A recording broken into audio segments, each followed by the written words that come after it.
is, because normally he would call me your effluence, but it's water off a duck's back, or ducks off water's back. Anyway, but I think it's a very interesting period in our collective lives, because Field is on his way to do, I think, what is going to be the most extraordinary video in the history of crime scene investigations, which is to simulate what we collectively believe happened to MH Flight 370 after it left Kuala Lumpur on the 8th of March.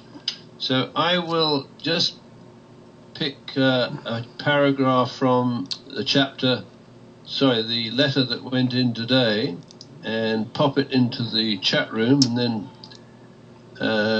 would you like to read it so that I can conserve my voice, and then I'll go through some of the terms and help people try and help people understand what it is we're talking about here. It's the Plum City first paragraph there. Do you see that, Craig? I sure do, but reading is above my pay grade, but I'll give it a shot. Plum City, abeldanger.net, April 30th, 2014.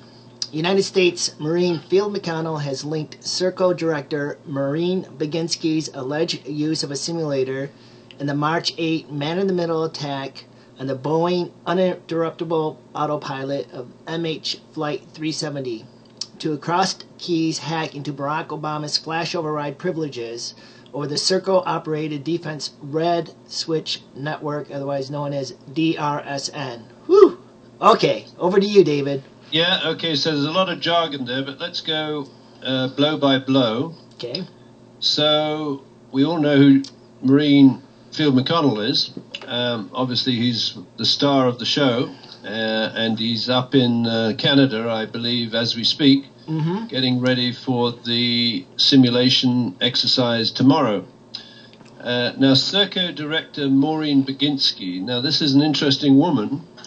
She appears to be a contemporary of Field's sister, Christine Marcy, in the creation of this rogue bureaucracy called the Senior Executive Service back in 1978-79 period. And I call it a rogue bureaucracy intentionally because most Americans do not understand that the bureaucracy runs the government, not little Barry, or for that matter, poor George Bush, or the predecessors. These are little political puppets that are popped into the slot to play their roles, but the script is always controlled and written and executed by the covert government, which is this bureaucracy.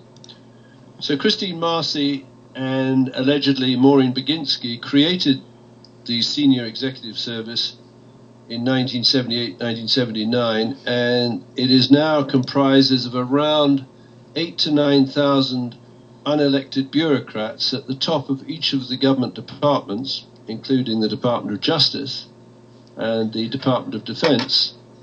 And they have the status, the civilian status, of equivalent to admirals and generals. So when you imagine, I doubt if the United States military has 9,000 admirals or generals, but the Senior Executive Service does.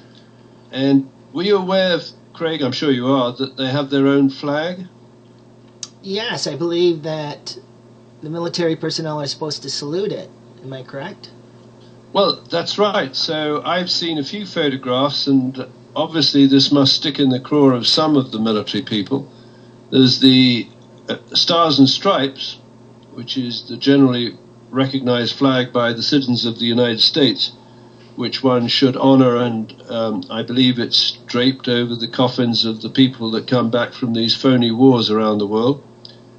But also you see them lining up in some cases to salute the Senior Executive flag, which is the flag of the resident senior executive person in that department. So you're actually saluting an individual, which I think is tantamount to treason, but I'm not an expert on the American Constitution of the caliber of, I believe, Barack Obama, actually, at Chicago University of Chicago, actually lectured on constitutional law. So if there's any misinterpretation in what I described, then maybe the American citizen should ask Barry, and he could perhaps explain. And while he's doing that, of course, he could explain that given his father is Kenyan, exactly what interpretation of the American Constitution has managed to place a citizen of the United Kingdom and colonies at 1600 Pennsylvania Avenue, but maybe I'm being a little sarcastic. Anyway, Maureen Baginski then had a career around that 78-79 period, and she weaseled her way up into the top position in intelligence and information technology in the National Security Agency. And I think she was in that position during the 9/11 attack. And that's kind of curious, or it should be of great concern to the United States of America, because whilst I think she was appointed a director of Serco around 2010, this woman must have known back then that Serco was operating the United States Defense Red Switch Network. And the Defense Red Switch Network organizes the protocols and precedents by which someone communicating with someone else in the United States government can be bounced out of the loop of the communications by orders, instructions, commands, or information that come in from above. My understanding is, Craig, that you start down at the routine level, and then you have, I believe, immediate, and then priority, and then override and flash override. And if a flash override privilege is granted, and it should be granted only to the delegates of the National Command Authority, which are ordinarily the President of the United States and the Chairman of the Joint Chiefs of Staff. Now, the vulnerability from, and it's an existential threat to the United States, is the President of the United States, who may not have a background in encryption and the kind of information technology that I struggle with, and I think you're probably pretty familiar with. If he doesn't, or she doesn't, God forbid we're talking about Hillary in the next time around, if they're not familiar with protocols and passwords and all that kind of stuff, the absolutely extraordinary thing is the aid to the President of the United States, or the aid to the Chairman of the Joint Chiefs of Staff, has to call someone on a telephone and ask them to patch them in to the flash override privilege so that they can communicate with the command structure of the United States military. And of course, if the person at the other end of the telephone says very politely F off to the President of the United States and the Chairman of the Joint Chiefs of Staff, they cannot get into the Red Switch Network, or the Defense Red Switch Network, to override the commands being bounced around by their, dare I use the word, inferior, or is that politically incorrect? Over to you. Kind of scary. So you're telling me we got a pig boy doofus that has access to a flash override, but he needs a relay person to patch through so that he can connect. Now my question is, the relay person, who would that be? Over to you. It's an employee of Serco. So you've got this absolutely mind-numbing conspiracy where a British company, under investigation by the Serious Fraud Office in the United Kingdom, for tagging non-existent prisoners or existent prisoners who are back in jail, or prisoners who are overseas, or prisoners who are dead, you actually have this organization, which is actually a spin-off of bureaucrats out of the United Kingdom government, that actually, I believe, floated management buyout around the 1988 period. They control the Defense Red Switch Network, by which the President of the United States of America and the Chairman of his Joint Chiefs of Staff get permission to use the network at the level of flash override. Can you see the existential threat to the survival of the United States? I may look stupid, but I think I do. You know what? I wanted to go to the Crossed Keys Society, because basically what you've uncovered is we're kind of linked through this society, from entrapment to hit teams to pedophile entrapment. And basically these are the bureaucrats around the world which are interconnected because of this society, or at least maybe part of it. And this is how they operate. And they're bureaucrats, so they put a peg boy like Barry or Cameron or Harper, and that's their go-to guy. And again, we're alleging that they're operating out of the city of London, or at least that's their primary hotspots with our British companies like AMEC. Didn't AMEC do work in the Pentagon as well? Serco, the City and Guilds, the livery company. So I think I have that correct. Over to you, David. Yeah, well, you do. So and I went to see the film Hotel Grand Budapest for the second time, so I could try and get my head around all the subtleties. But in the film, there's reference to the Society of the Crossed Keys. And the Society of the Crossed Keys, the book behind the film was written, I believe, in the 30s by a guy who would ultimately commit suicide with his wife in 1942 at the horror that he was either subjected to or exposed to or had exposed.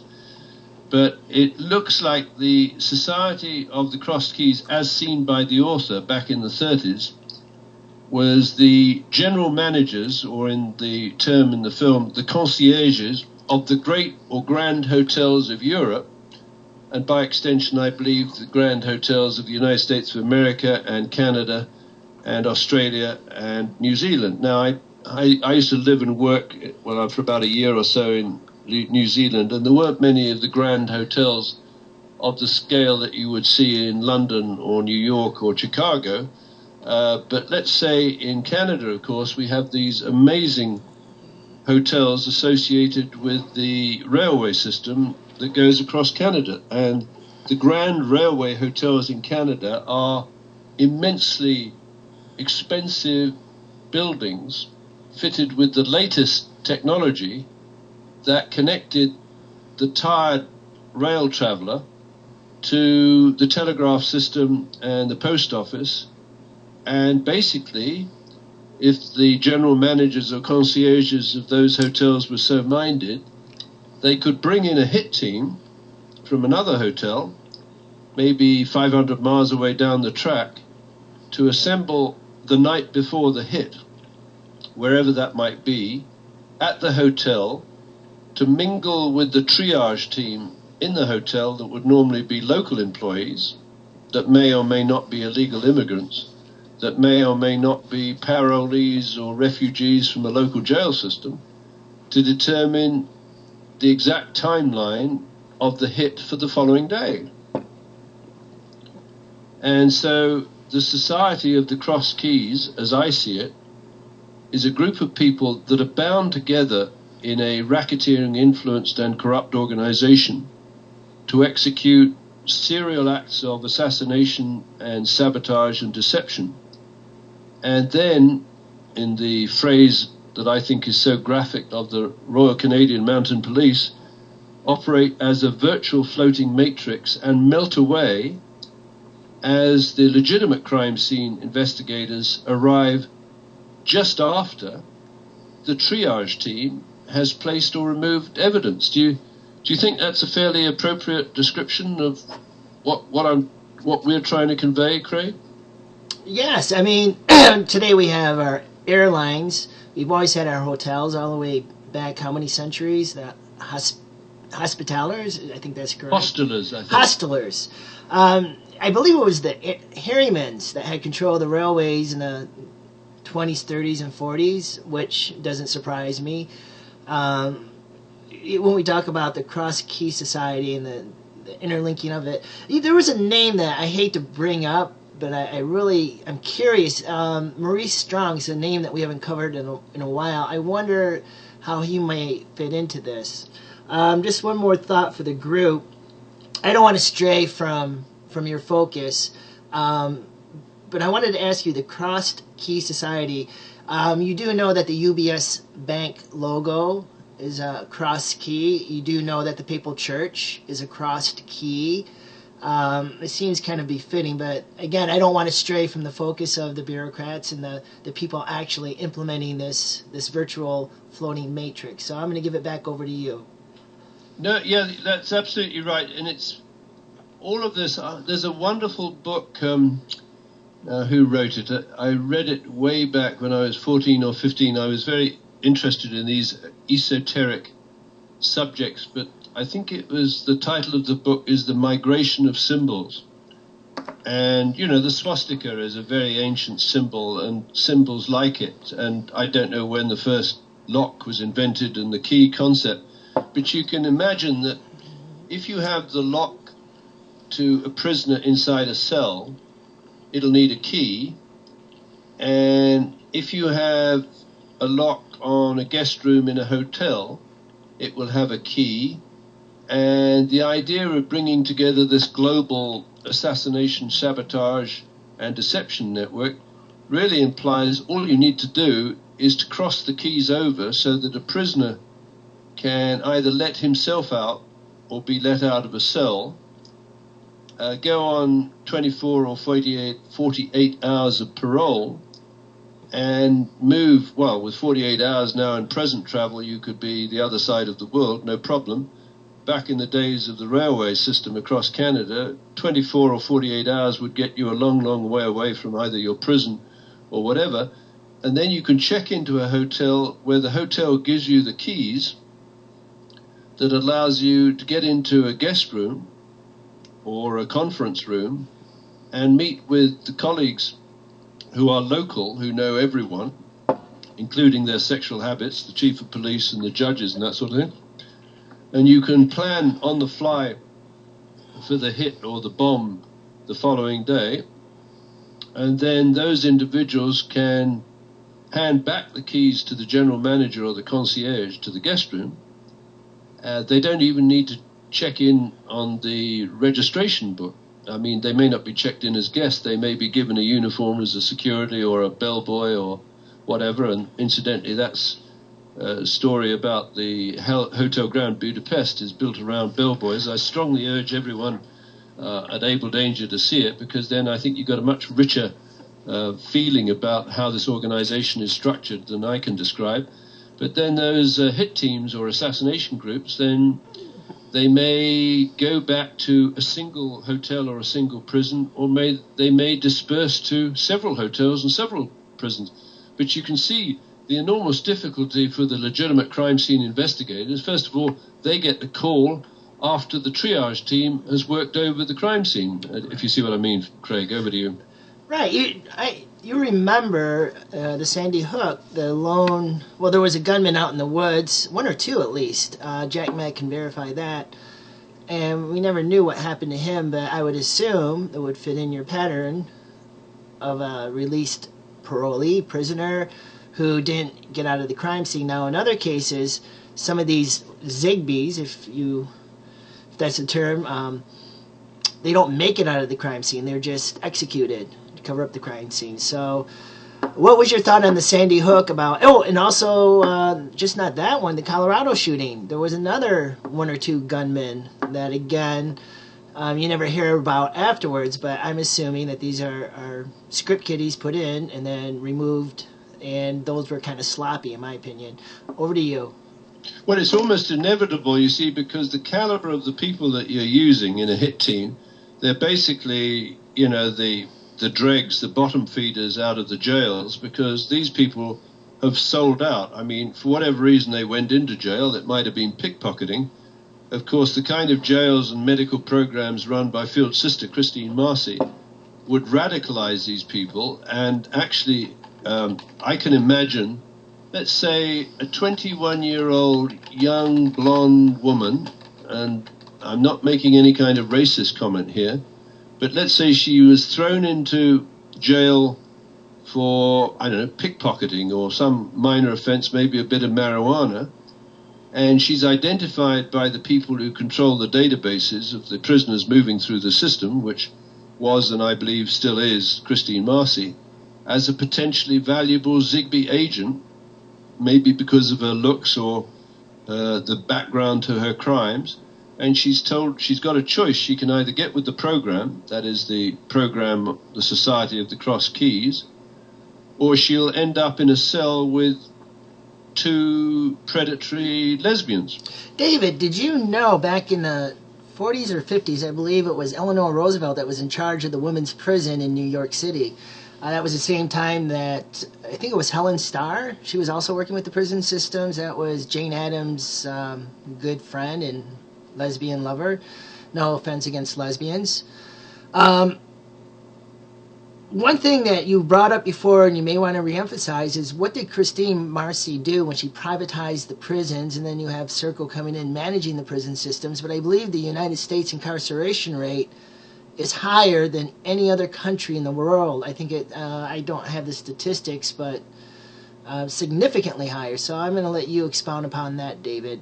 Over to you. Yeah, well, that totally. I mean, Christine Marcy was calling her brother, Field McConnell, in 1988, asking about how he would suggest she took care of a possible mutiny by prisoners coming from Hawaii, being flown from Hawaii to the mainland for trial or incarceration or whatever. And he explained to her the idea of incarceration. But so that means she was already addressing the issues of moving these kind of people around in the United States and Hawaii and presumably the world in 1988. Now, I don't know when Baginski entered the organization, but the fact remains is that ability to take a human being who's been convicted of one crime and start building up the prison population. I've heard some people say during the era when Janet Reno, who's a lesbian pedophile, and Jamie Gorelick, the mistress of disaster, and Christine Marcy, who invented Conair, aided and abetted not consciously by Field, but by learning of this droning technology that we're going to talk about, or Field is going to be filming effectively in the next 24 hours. These 3 women are responsible for expanding the prison population in the United States of America during the 90s, possibly by between 500,000 to 1 million people, which is mind-blowing. You know, I don't want to, I can't, Janet Reno, people must understand, we've posted it before, but I believe she was the one with caught in the back of a car with her pants down with a girl. Another time she was drunk, I believe, in a car. 5 DUIs. 5 never DUIs. Charged. You know, this is the type of person that you're going to do great with Serco. And why would that be? Because you're going to do what they say. Again, it goes to that Candyland. Go ahead, David. What is it? Do what you say, or do as we say. Oh, no, yeah. You can have what you want if you do what we say. And so these people, and especially prisoners, who wants to be in jail, let alone abused? I mean, they make great Zigbees. And am I correct using that term as much as I do, Zigbees, David? Yeah, I mean, it was a term I wasn't familiar with, but Zigbee expanded out is Zigzag Bee. And you and I have discussed a little bit, and I've got a friend at my French conversation group. She's an apiculturalist. That is, you don't grow bees, you don't breed bees. What do you do? But anyway, she has several hives, and she's an expert on the raising of bees and how each little bee is given a task, and they move in a manner consistent with the task they have to do, and if they don't, they get killed. So bees are programmed, whether it's genetically or whether it's a learned habit.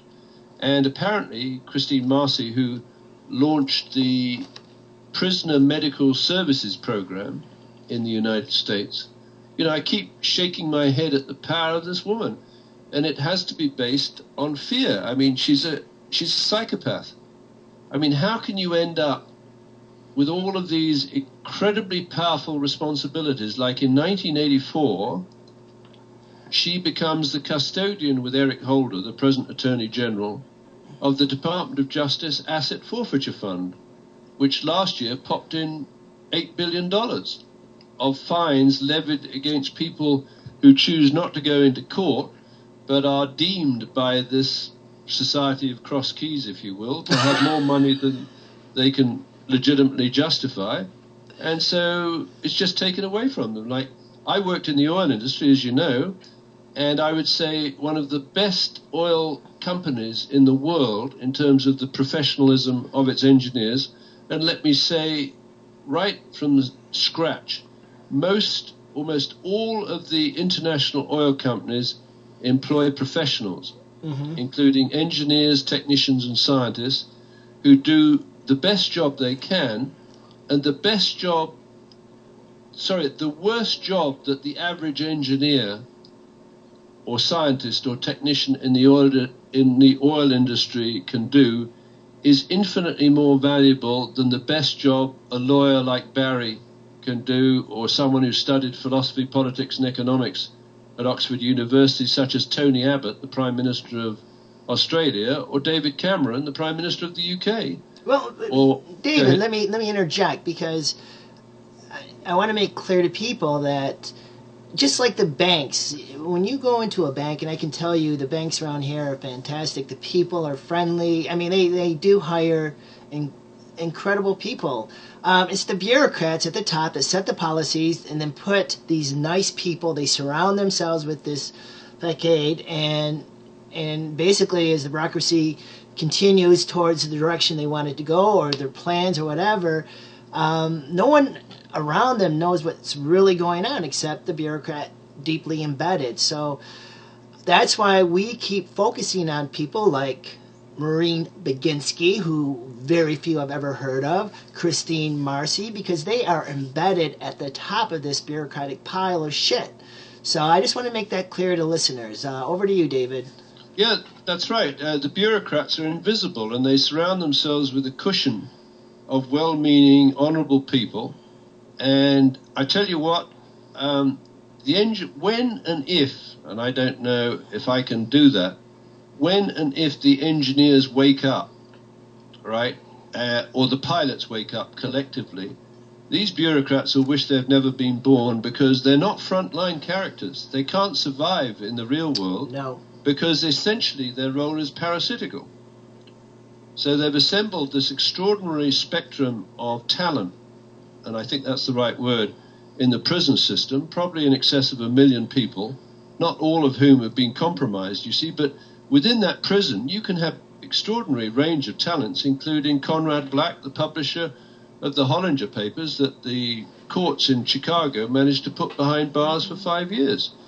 Basically, the reason why they put him behind bars, and you get endless opinions about the integrity of the man, well, that he is without sin cast the first stone, but he was the publisher of the National Post, which started getting very close, aided a little bit by me, in getting very close to the heart of the conspiracy.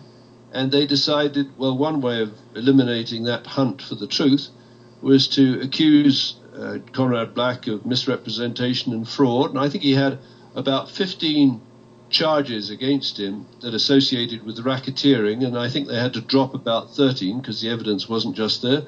And the poor guy spends, about 5 years in jail. Now, a man of that age, apparently he did a lot of teaching of the inmates and got them through some of their classes and got them some qualifications. So he really put out.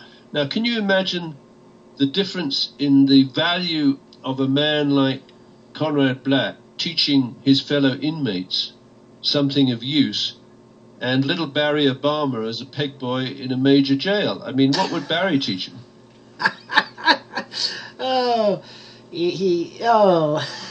I perished the thought, David.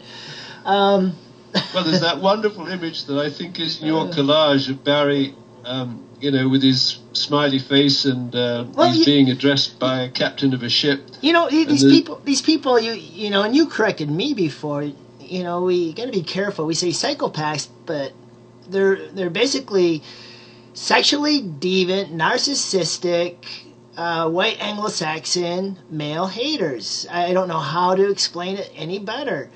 Well, the Rainbow Push Coalition. If you look at that was created in Chicago, and the people who can get into the Rainbow Push Coalition are African Americans, Arab Americans, Asian Americans, lesbian, gay, bisexual and transgendered, and disabled vets. So you've got an accumulation of people, this is classic community organization, that are told time after time the white heterosexual or heteropatriarchal males and females are basically dissing you, and therefore you must combine together to establish your rights. So now we've ended up with, well, somewhere along that spectrum in the White House, it's controlled by African Americans, Asian Americans, Arab Americans, lesbians, gays, bisexual and transgendered. Now, I don't know how many disabled veterans are in there, because most disabled veterans would puke rather than work in that hostile and toxic environment. Over to you.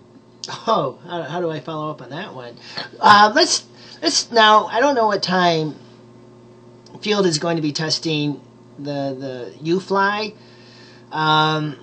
I want to go back to that, and let's focus on that, because he's going to, I believe, be posting a video. So basically what I want you to do is kind of walk through what you expect. Field's going to go in there. We do have this being filmed, correct me if I'm wrong. And he's going to sit down and he's going to program a flight that is similar to the MH370. But please describe what you expect will happen. Over to you. All right, and this is going to be cinematography of the greatest value, I believe, to humanity. Anyway, so I've just put the second paragraph of the post that went out this morning into the chat room, and I'll read it. In the context of the Taz Times article, see link at prequel 2, and yesterday's slide in Serco shares, McConnell, a 30-year airline and 22-year military pilot with 23,000 hours of safety, plans to publish a video by Friday, which will be May the 2nd, to show how Serco could use a simulator for a man-in-the-middle attack on the Boeing 777-200 of Flight 370. So let me back up and just explain a few of the principal elements of that run-on sentence. And I don't know what it is. Field has a gift for short sentences and incredible disquisitions that go on for about 10 minutes, where I basically locked out. But I come up with these sentences and I have the greatest difficulty of shortening the sentence. I mean, I can have, something that normally most people would end up with 2 or 3 paragraphs. But anyway, that's by the by. The Taz Times. My brother lives in Tasmania, and the Taz Times is an online magazine with lots of, I believe, very intelligent comment going into it, and it's published by the founder who used to work for Rupert Murdoch. Now, people may not remember, but Rupert Murdoch is Australian, and he was sent by this covert organization on a Rhodes Scholarship to study philosophy, politics and economics at Oxford University. Now, of course, I can go off at a tangent at infinite times, but just to point out, I would say to the public at large, don't be overawed by someone you meet who might have a first class or any kind of degree on philosophy, politics and economics from Oxford University, because what they will be able to do for you is outweighed always by what they're able to do to you. That is to say, these people are parasites in terms of their knowledge base. All of it is acquired, and it's designed and structured to manipulate public perception. So the contribution of some of the more famous PPEers, I think they're called, philosophy, politics and economics, to humanity can be summarized in the lifestyle of David Cameron, a member of the Bullingdon Club, Rupert Murdoch, Tony Abbott, the Prime Minister of Australia, and the rapist and drug dealer by the name of Bill Clinton. And of course there are many more. Now I'm sure there are some very worthy citizens who go and study that course, but essentially you would only study philosophy, politics and economics if you weren't smart enough to be an engineer. Is that a legitimate statement? Well, oh man, the Eaton boys and the Murdochs.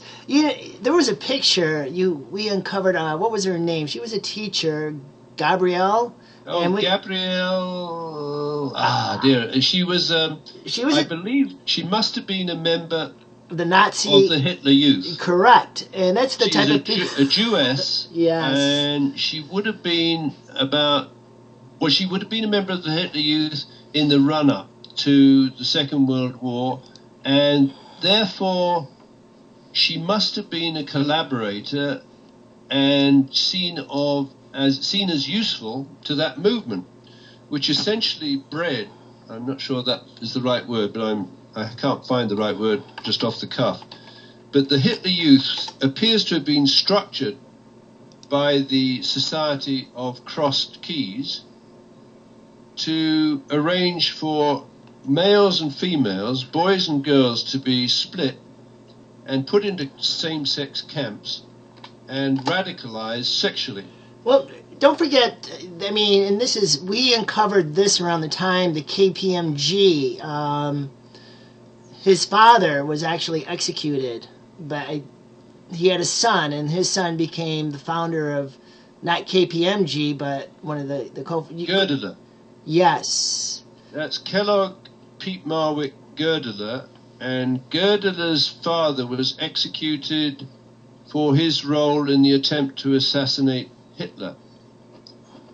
Now, my presumption is that the son, who would give the name, the G to KPMG, was a member of the Hitler Youth, and it's terrible to think of the possibility, and of course, no one knows what would happen to themselves if they went through that process. That is to say, if I'd been born in Germany and as a young boy put into one of those camps with other boys and encouraged to have sexual relations with the other boys and then gone into the war as maybe working in one of those concentration camps, I have no knowledge of how I would behave. I would pray that I have, maybe that goes back to my concern about little pebbles sitting at the bottom of the ditches. I would pray that I would have some basic moral sense that would prevent me doing what I shouldn't do, but I can't guarantee that. Anyway, so the Goerdeler, the boy or the teenager during those years, probably knew what his father was doing and may very well have betrayed his father, and then gone on to have this career as in accounting and consulting in Germany, and eventually got in a position to attach his name to what was KPM, Kellogg Pete Marwick, and become the chairman of KPMG as a collective, and take KPMG on in the 90s to become the firm which had a very interesting partner in terms of forensic economics, whose name is Norman Inkster. And Norman Inkster presumably worked with Goerdeler on the development of these abusive tax shelters, which I would see are closely associated with entrapment through the crossed keys. That is to say, you find someone who's very wealthy, you catch him inside a hotel with a child that is sent to the room up the service elevator, you record the film, you collect the DNA and the blood stains on the sheets, and you basically put together a profile that ordinarily, if that was exposed, would put the high-value target on death row. So one name that you failed to mention as well, and it'd behoove you to remind listeners, Miriam Clegg. Yes. Now, Miriam Clegg is the Deputy Prime Minister Nick Clegg's wife, and she's Spanish. She was a partner at DLA Piper in telecommunications. Oh, DLA Piper, my mistake. But still, I continue on. But basically, we're talking about escrow account lawyers. In this regard, yes. Except that, I moved on from the idea that it was the law firm that held the escrow, because something that always puzzled me is the average law firm does not have obvious opportunities to engage in pedophile entrapment of its clients unless they repair to, wonderful word that, not used very much in that sense nowadays, unless they repair to a local 4-star or 5-star hotel. Or a hall house. Now, you know what? That makes a lot of sense to me, David. I understand why you shifted away. You need the facilities, the networks, and you need, well, the bait. The supply of children. Correct. And you see, going back to 1889, when, no, correction, in 1888, Jane Addams, who got the Nobel Peace Prize in 1931, and it's just hilarious, you see, because she was, in my opinion, poor woman, well, not poor woman, she's dead now, but I think she was a lesbian pedophile. And she and her friend Ellen Starr were in the business of pedophile entrapment to get money and assets and resources to grow Hull House as a settlement house, as a resource for this network that has effectively taken over Chicago. So she comes back from Toynbee Hall in August that month with her lesbian girlfriend, and in 1889 she sets up Hull House. And if you look at the pictures, there's a few floating around where these women, they've got a kind of room with about 8 baths in it, and there are little girls, and presumably little boys, being bathed by these lesbians. Now, what I guess I'm saying is, if I'm the father of the child, and a normal father who loves his children, and I assign a little 5-year-old girl to a couple like Ellen Starr and Jane Addams, I should be very worried about what my little girl turns into when she goes through that process. But David, as you brought up before, these were mainly immigrants with more than one child, and you have been to a third world country, so you understand the situation parents are put into, and that, and as well as their education level. So keep that point. And one more thing I wanted to mention is we haven't talked about are the SOS Children's Villages, which we were talking about the Hitler Youth, but I believe they started in the late 40s in Austria, but I believe the founder was German. But anyhow, the whole point is what you're trying to get to is not only do they have the prison systems, they have the hotels, but they have the bait, and it's a global baiting network. Things that are popping up in England, especially after Seville. Jerry Sandusky. I mean, these are a network of attracting very wealthy people who otherwise, had they let their morals down, wouldn't be in the position where they are doing things that they shouldn't be doing. Over to you. And that comes back to, let he who is without sin cast among first stone. I was 18 once, I was 17 once, I was 15 once. I was interested in sex, it filled my brain. I could try to keep the quadratic equations in my brain, but every time I saw a beautiful woman, the quadratic equations would slip away from me. But anyway, that's by the by. I'm happy I let them go, because they came back to haunt me one day. But the problem is, when we're young and testosterone or estrogen driven, we get into situations where we are not necessarily street smart enough to see that the situation has been manipulated. You go into a bar and you see, a couple of beautiful girls, and they ask you back to their apartment in Paris, and you might do things that perhaps are not very smart, but they could take you anywhere. They could drug you, they could get you drunk, and then you might wake up the following day and someone has got pictures of you doing something with or in the company of a child, and you don't have the time, or at least you are informed that you don't have the time or the discretion to explain to the police, your friends, or your family that you don't understand the context in which you've been trapped. And a perfect example, another one is this just for those of you that went to college and the things that you've done out of fun, the Dykes Ball. Can you imagine a young woman who may or may not be persuaded to the same sex, but participates in the Dykes Ball. Something crazy happens. Pictures are taken, video. And it's Wellesley College, and I'm referring to that Hillary Clinton and was it Janet Ryan went to? But anyhow, can you imagine the position that person would be put into if someone threatened to show her parents? Anyhow, or the college authorities. Or the college authority, correct. So, and that's just one example. So it doesn't, not just children, but across the campuses, across.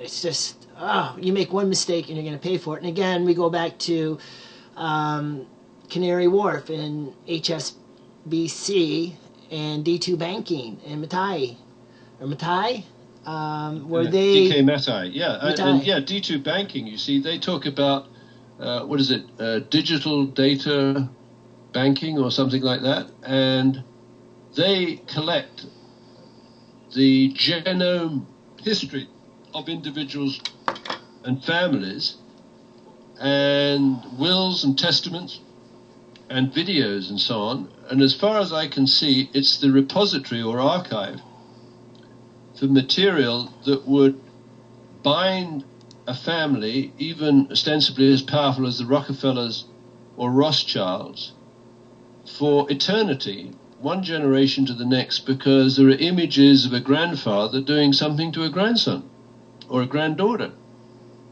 So the entire family has been compromised and corrupted to the point where each individual member does exactly what they're told, and everyone is compromised, including the lawyers acting for that family. Now, let me just go out on a limb here talking about Serco. I now believe, and I think what Field would say is, vengeance is mine, saith the Lord, or something like that.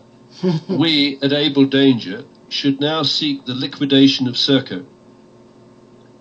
And just going back to that paragraph that I read, following the publication of that Taz Times article, yesterday Serco's shares went down by 30%. Now I alerted Field, and he said, well, can we claim it? And I said, of course we can claim it. They can't prove it didn't. I mean, what we are saying, and we have been saying now for months, if not years, is effectively Serco is a racketeering, influenced and corrupt organization that should be dismantled tomorrow. And this is what's so important for the group to understand. Serco just didn't appear out of the blue. It was a technology company that came with the electric telegraph.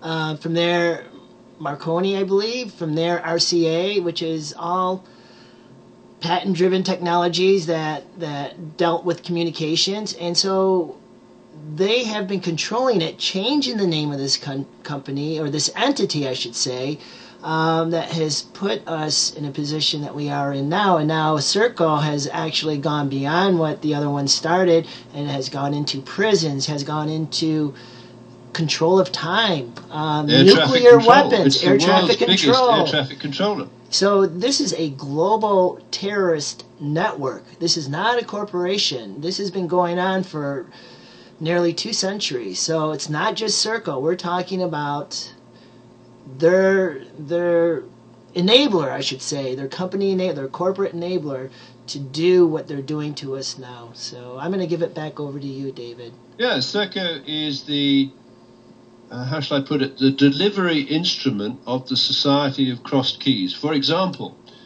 Serco runs, remember this is a corrupt British organization that I believe we are within days or weeks having dismantled.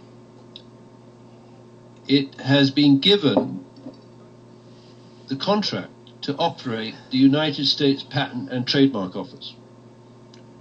What that means is it can cherry-pick the applications for a patent. Now, when an individual, and I've done this, applies for a patent, the individual, unless they're extraordinary, they may be very innovative, but they don't have a lot of funds. I think I spent £20,000 in starting up and prosecuting my patent for an object-oriented fractal paintbrush, which I believe transforms the science, computing science and artificial intelligence, but that's an aside. And I went to a patent attorney in London, and I paid him to apply for a patent. And it got to the stage of being eligible for a European patent to be granted. And then I ran out of money. You know, £20,000, I mean, it'd be a lot of money. I was a little bit better funded back then. Now, so I ran out of money. I was not able to sustain the spending in the 3 different regions, including Japan, to prosecute the patent. And there's a special word for it. But essentially, my patent application got stranded. I didn't have the funds to pursue it, but the patent lawyer basically had custody of the application, and presumably some much wealthier clients than I were.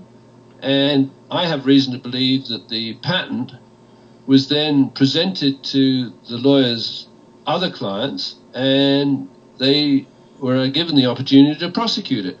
Now, the patent for the object-oriented fractal paintbrush would allow you on a computer to create the impact of an unreal object, like a virtual floating matrix, on a real object, the visual impact, or conversely, a real object on an unreal. So I believe my patent, and I can't prove it, is the foundation of all modern animated graphics, including the impression that we got on the television on 911 of these planes ghosting through a solid building and coming out the other side. Now, David, very good point. And this question keeps coming up from the viewers in YouTube. And correct me if I'm wrong, but there's 3 facets we want to look at 9/11. We have the drones, which were directed from above by an E4 speckled trout. You can correct me on that one if I'm wrong. We had the imagery that was being played on the TV with the script kiddies or Zigbees like Jane Stanley. Those were the 2, and there was a third one. But basically, people get confused because they say, well, no, the planes never hit the towers. Well, there was the real world, and then what you're basically describing is the CGI animation effects, which was used to broadcast to create the story. Go ahead and clarify for new listeners exactly what happened on 911 with those towers and those planes. Well, yes, there's 2 parallel universes. One is the real world that obeys the laws of conservation of matter, space, energy, and time. And then there's the parallel world that I was addressing with my object-oriented fractal paintbrush, where you create a perception of an unreal object moving through a real object, or a real object moving through an unreal object. So what I see, now whether they used my technology, but I provided, I believe, the theoretical underpinning for this. When you look at the plane gliding into the north face of the North Tower, there may have been a real phenomena behind it to give the tracking system something to go on, but they could very easily have created an unreal image of the plane that ghosted through a building where there was a sympathetic explosion. Can you just take over for a minute, Craig? Sure. You're doing such a great job with this one, so I hope your phone call is going quick. Is Atomic Betty in the chat room today? No, she is not. I was hoping we would get updates. Let me see. I'm going to go through. I know there were some messages earlier. Please. Yeah, I'm back, Craig. Oh, okay. Go ahead. You know, there were messages earlier about the plane MH370 being found. Did you hear news about that? I know. Yeah. They said it's in the Bay of Bengal, and then you've got layers and layers of triage teams that are bouncing rabbits going down holes to confuse the public. Let me just come back to that phrase I mentioned before. In the real world, every asset or component of an asset, whether it's the criminal's asset or the victim's asset, going through the crime scene, obeys the laws of conservation of matter, space, energy, and time. So when a Boeing 777-200 leaves Kuala Lumpur, no matter what happens to it, whether it's blown up or dropped in the ocean, every element, every atom and every molecule, wherever it ends up, it has a certain provenance. It came from a continuous process that took it from A, dropped it at B, and turned it from a molecule of aluminum or an atom of aluminum into an atom in aluminum oxide, which would be the material that you get after a thermic reaction with atomized aluminum powder. And the point is, a crime scene investigator, and maybe that's one of the things that we at Abel Danger will be able to bring with this discipline, is if they have a theory that would place any element of that plane in the Indian Ocean in a certain search area, then you're going to find it eventually. But if you don't find it, you've got to reverse engineer that situation and say, well, the circumstantial evidence, you never have total evidence, that that theory was wrong. Now, whether it was wrong through malice aforethought or wrong through ignorance and incompetence, we really don't need to know. But the way things have played out, the government theory, which was actually generated, as far as I can see, in that simulator up in Toronto. The government theory that the plane was dropped in the southern part of the Indian Ocean in deep water is false. Now, we have a theory, or we have an opportunity to take those basic laws of physics, conservation of energy, matter, space, and time, and when Field gets in the simulator, he will follow as a pilot what happens in the real world. Right? Because if you were a pilot that believed in unreal objects hitting real ones, you'd probably be very dead very quickly. If you're a good fighter pilot and you're running up against another fighter pilot, it's no good imagining what he's imagining unless it relates to objects that obey the laws of physics. Now, when Field, and this is where I take my hat off and I can't even really begin to understand, what Field can do when he was a younger guy in this, I don't know, the William Tell fighter competition, or when he tricked his major into going in front of him when he switched off one of the engines, he's got to imagine two things. What are the constraints of the real world, and what are the limitations of the imagination of his enemy? Because if his enemy can't imagine him going through a process that ultimately puts Field McConnell behind the enemy, then he's going to beat his enemy. Apparently in fighter pilot talk, you've got to get behind your enemy because then you can stick a skinny missile up his rectum. So that's the fascinating thing about Field in a simulator. Now, yes, that's an unreal world, but what he's simulating, of course, is what he believes to correspond to the constraints of the real world. That is to say, every atom and every molecule and every passenger and every plastic part of the seats or the engines has a certain destination. Now, whether we find it or not, what we can say is if the government theory comes up with nothing, the government theory is wrong.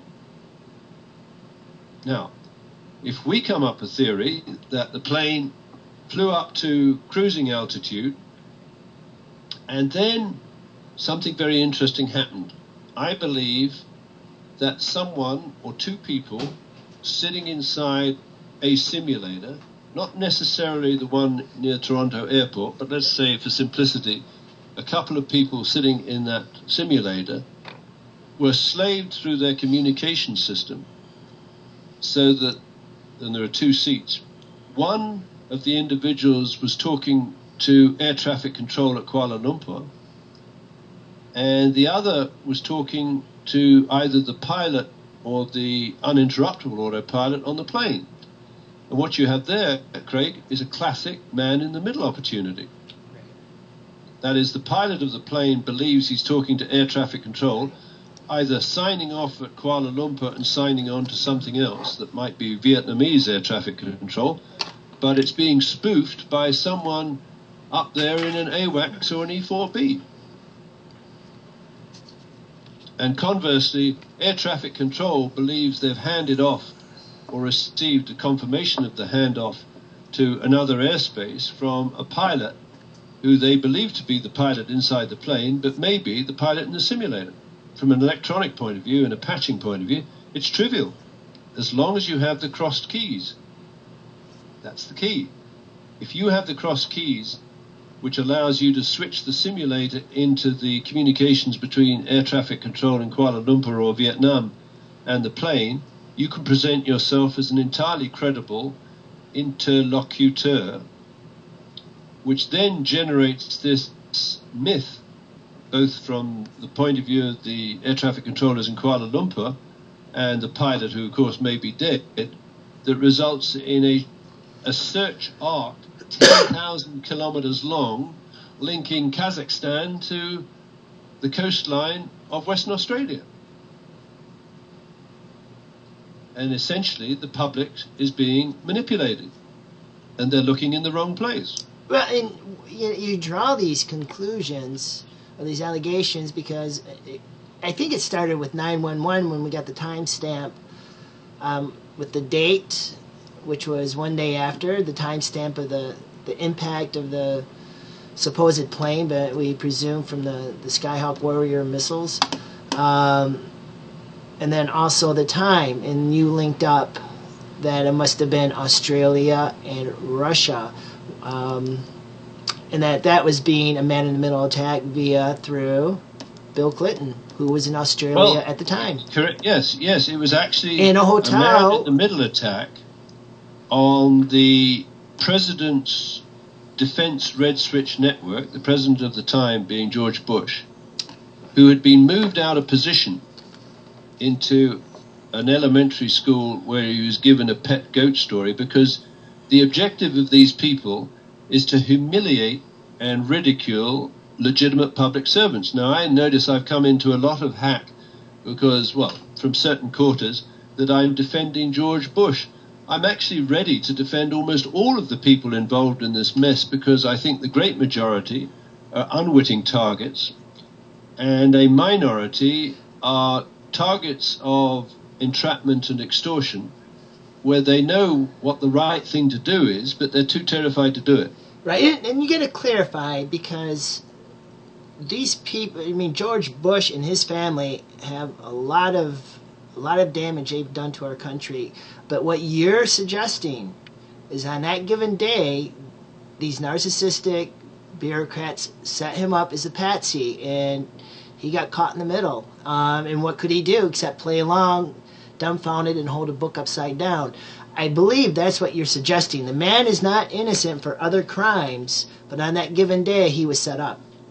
No, you see, we have to be careful about crimes by association. When you talk about the Bush family, I see the phrase very often, and it makes me puke, the Bush crime family. Well, not every Bush is a criminal, right? They haven't appeared in court. One of the great jumps in human understanding and integrity and morals is the common law principle developed in England, that is, you're innocent until proven guilty. It's easy to smear people. It's very difficult for people to defend themselves, particularly with this pedophile entrapment thing.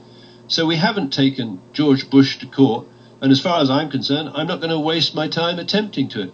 I want to go after this company Serco as a racketeering, influenced and corrupt organization, have it liquidated, all its assets and all its legal advisors and accounting advisors and bankers, which incidentally include KPM, the Hong Kong and Shanghai Bank. Now, just think about it there.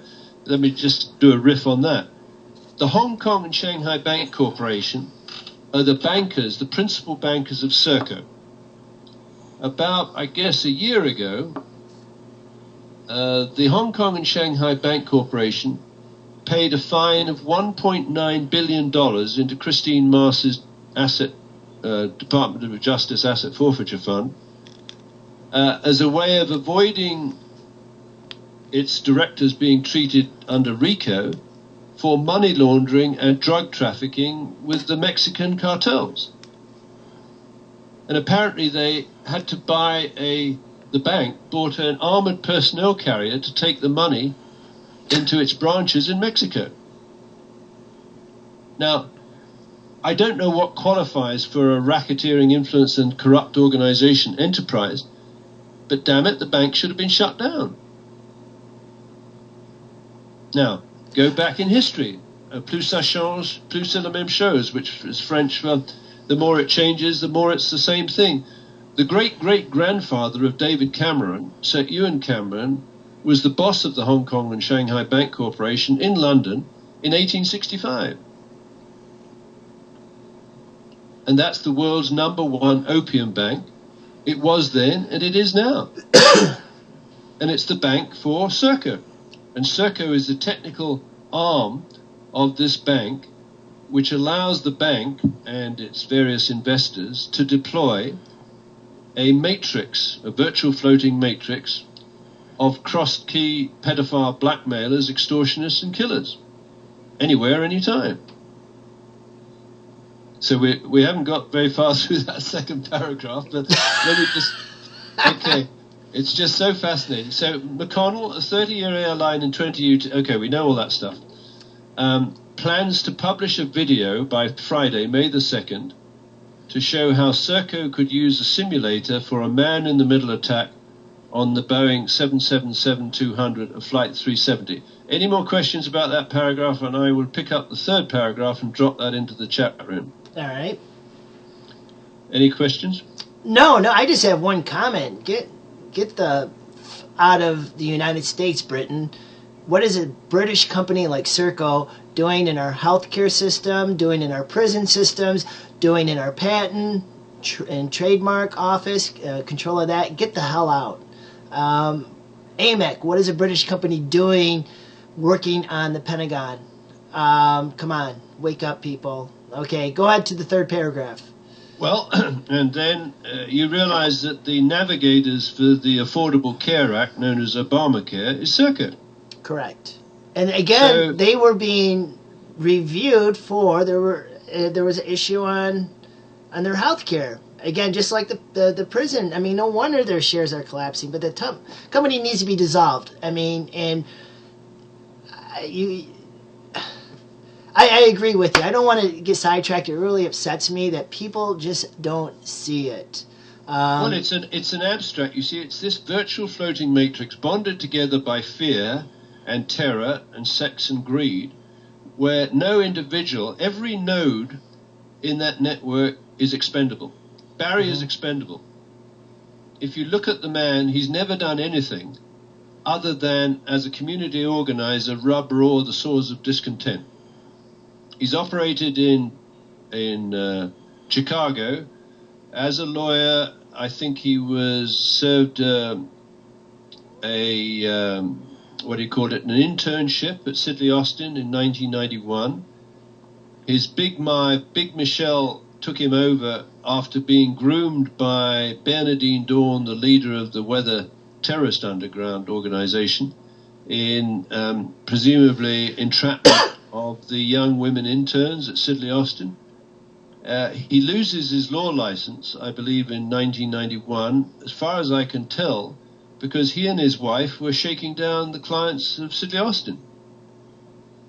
And then through the 90s, he certainly didn't invent it, this Society of the Crossed Keys in Chicago, I believe using children from the Hull House operation, and the other one, the Northwestern University Settlement House, as the bait to go into probably up the service elevators of these hotels like, the Sheraton Plaza and the Marriott, and set up honeypots for the wealthy folks, either domesticated in Chicago or the visitors.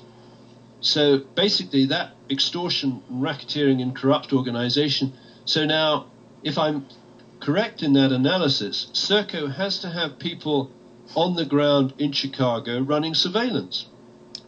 Correct, which you've made quite clear. They're the one handing out the tickets.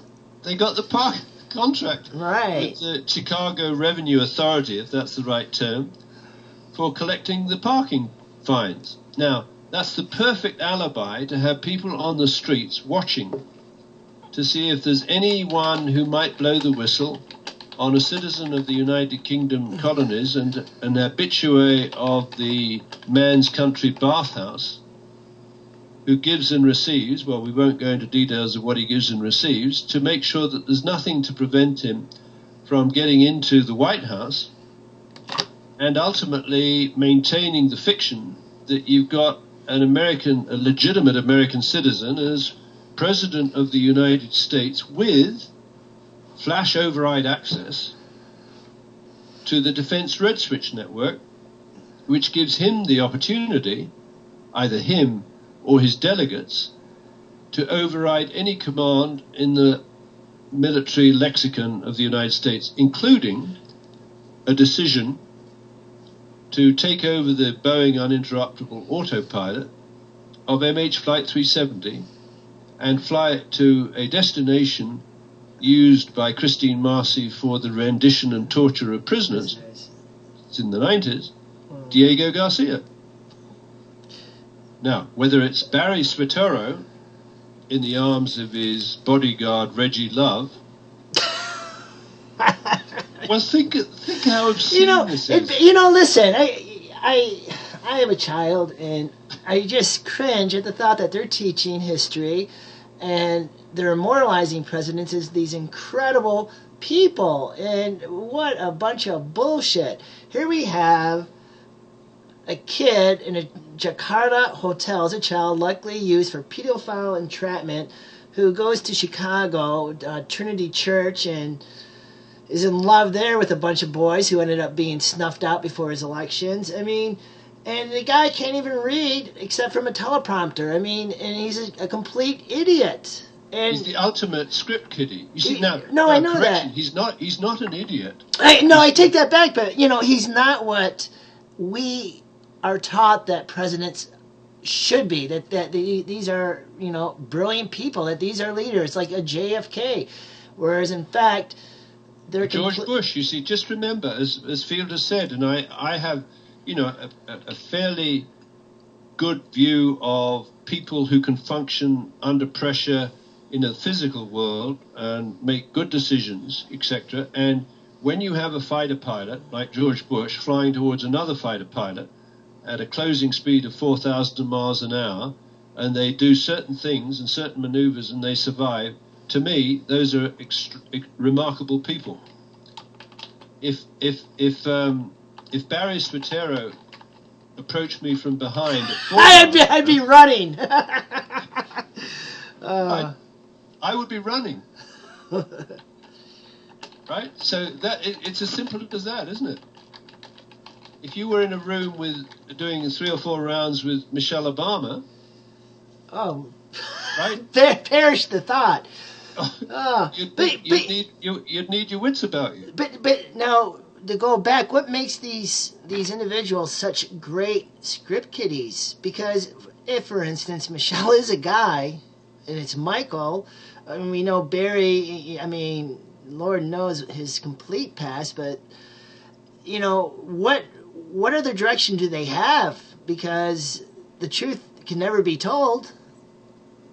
You see, and the tragedy for these people is, where are their role models? We're blessed. We're incredibly blessed as children. Even if our parents or our family upbringing is dysfunctional, normally the average kid has an opportunity. Now, whether they have the smarts to recognize it, there's always some role model in their lives, right? So from a very early age, and I think the Christians would have the greatest faith that exists, so even if it's, a historical figure such as Jesus, there are role models around, and many children who go through the most terrible childhood become extraordinary and credible individuals.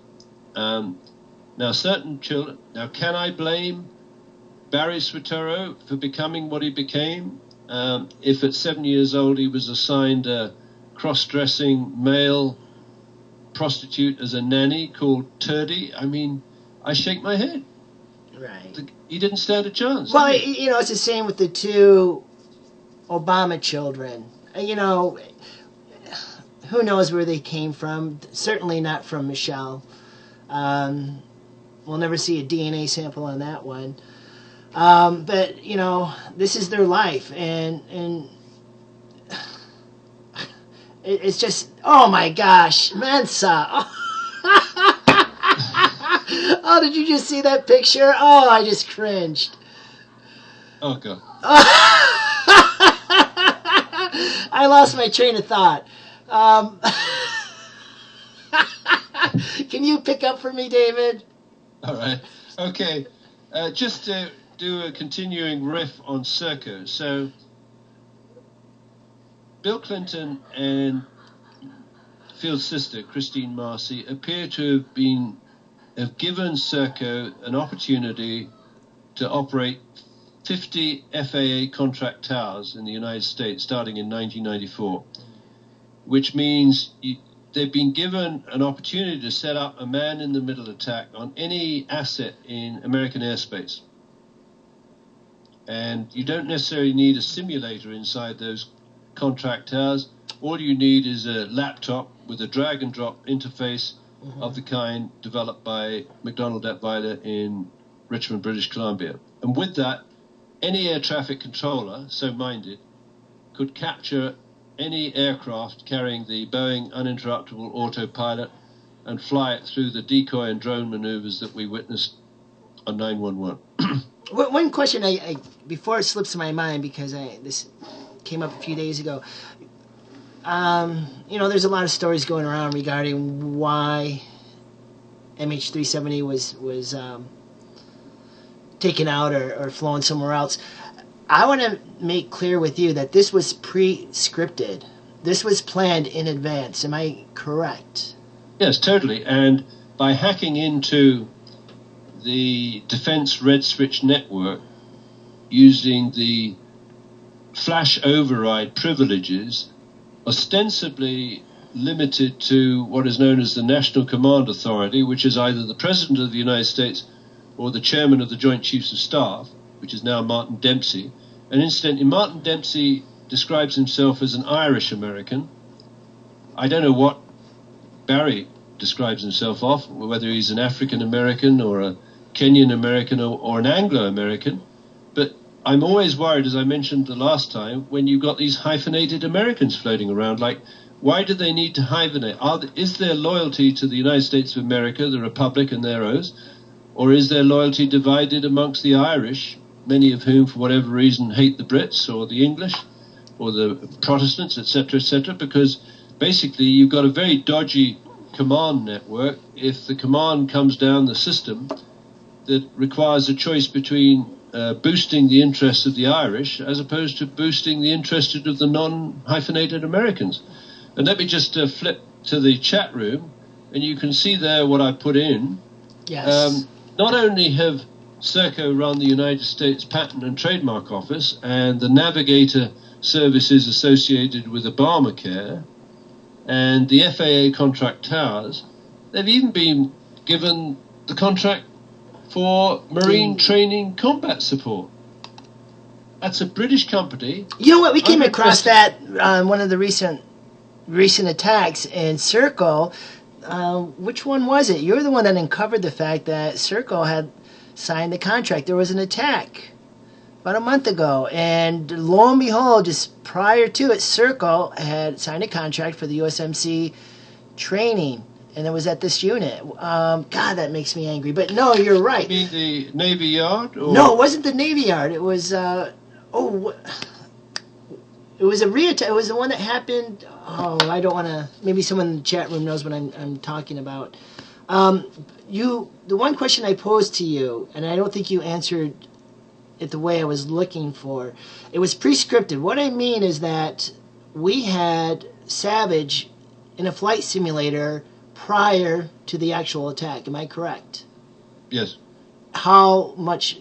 I mean, okay. That's what I'm trying to get to. This is not something.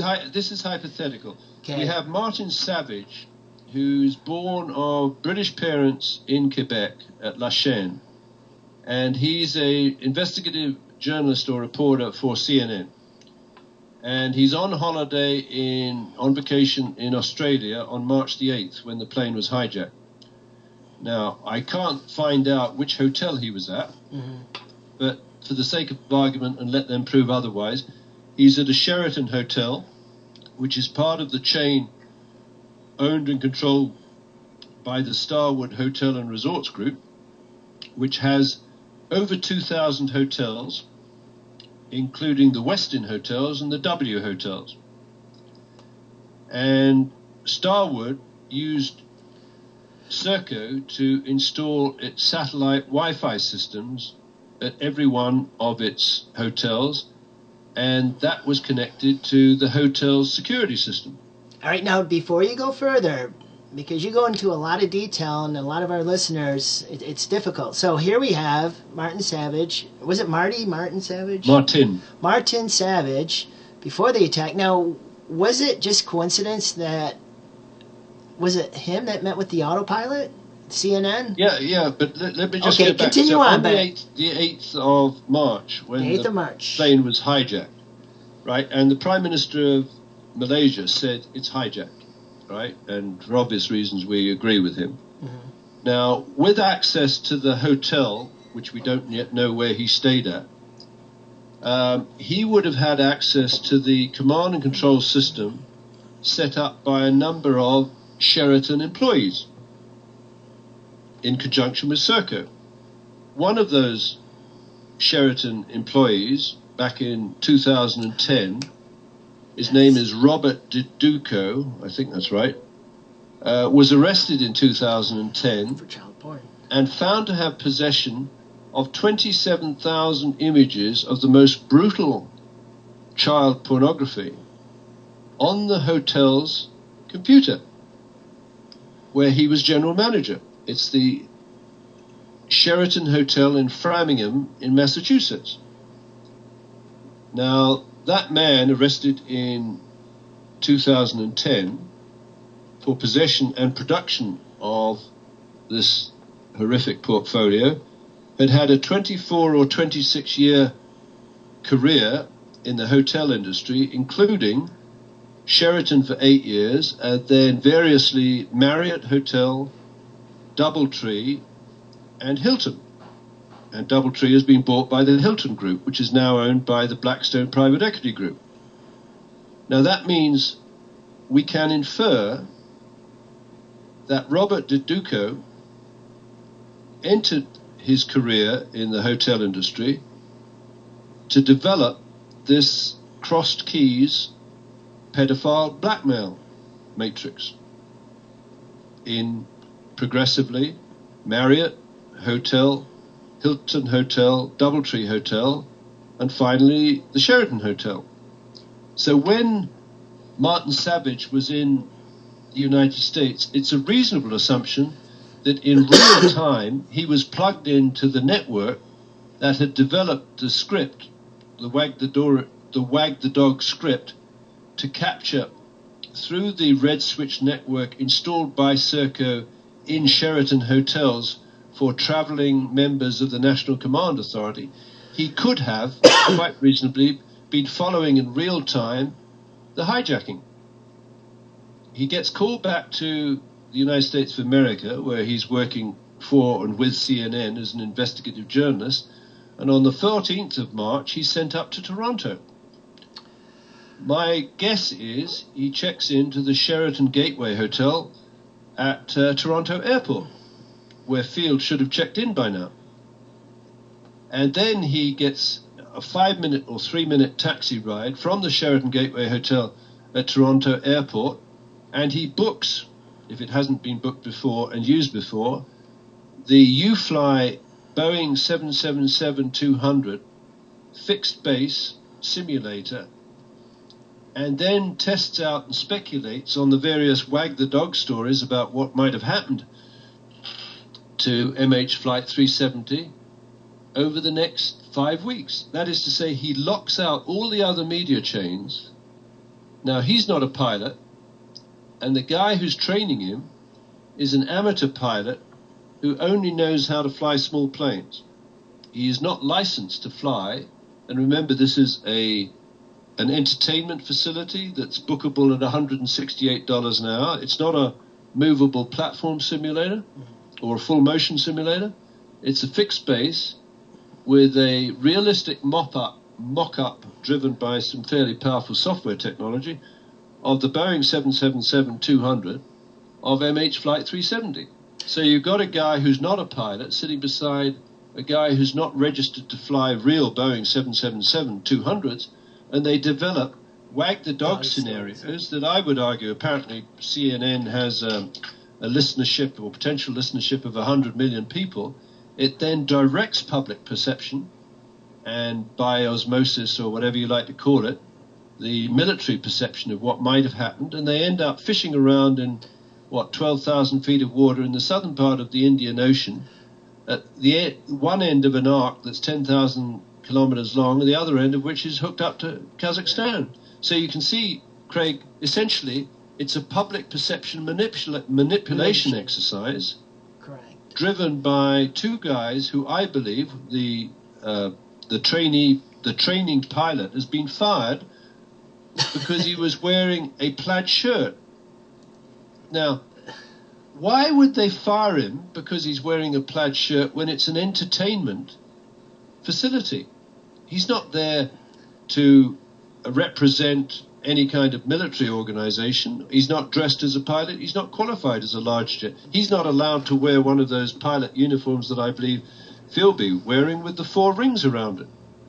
He doesn't know how to fly large jets. He would not know how to respond to the remote disconnection of the transponders and the ACARS system and the switching in of the simulated driven instrument approach procedures that would have flown the plane from its waypoint, which I think was called, was it IBOT or something like that, westwards to Diego Garcia.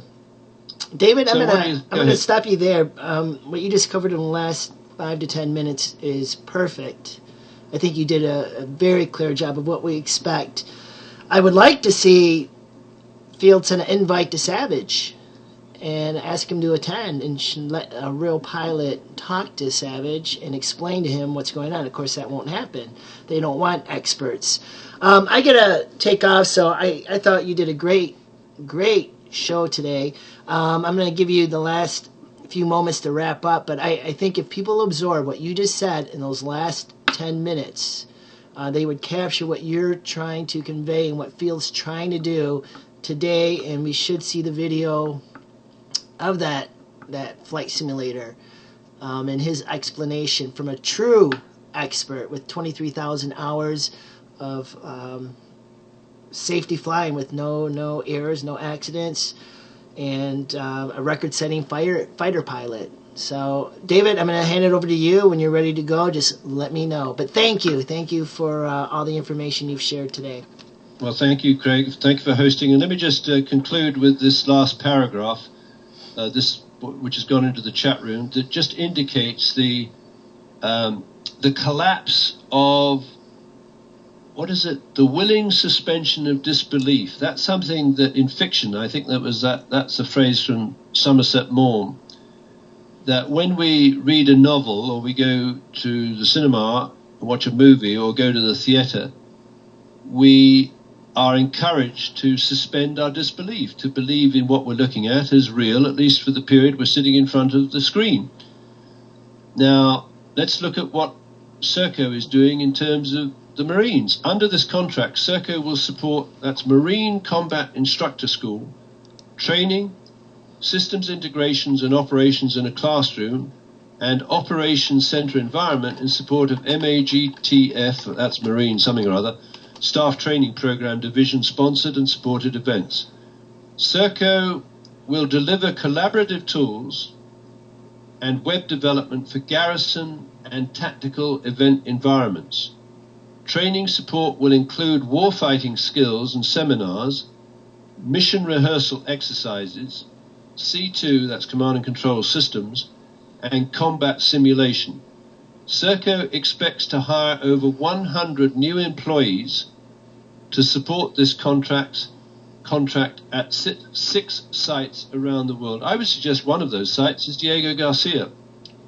And so what you've got is a British company hiring and recruiting prisoners and killers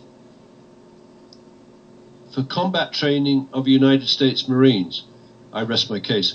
So it's 12:30, Craig, and thank you very much for hosting. And if there's no questions in the chat room, which I don't see, I'm very happy to sign off. And I'm sure we all wish Field the most amazing success in what he's planning to do in the next 24 hours. Over to you.